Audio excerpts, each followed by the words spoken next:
Hi guys, yan po, gagawin po natin ay hindi ko na, nagupit ko na po pala yan, pero po ipopost ko pa lang kasi hindi po pantay ang paggupit ko. At sorry po pala sa mga yan po, pinost ko na po, kaya yan po, hindi ko na po pala yan gupitin, nagbala lang po ko dyan. Yan po, papakita ko muna po yung pag-anuhan ko. Yan po, pag na ko na po yan, alisin ko na po yung damit ng doll.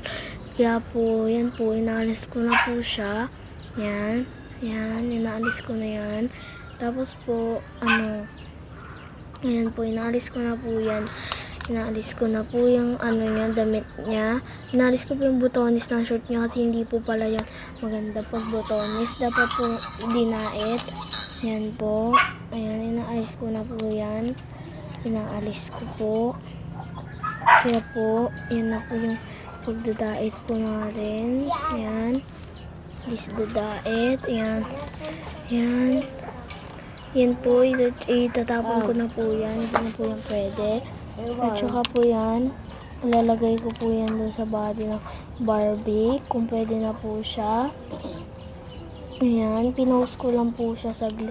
Nakikita po pala, sorry po pala, nakikita yung niya. Ayan po, pinost ko ulit po. Yan po yung ginawa ko. Ganyan po. Sorry po mga B, baka naman. Ay, ok. Ayan.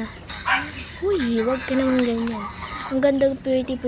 Uy, hindi talaga pretty yung aking doll. Pangit talaga yan.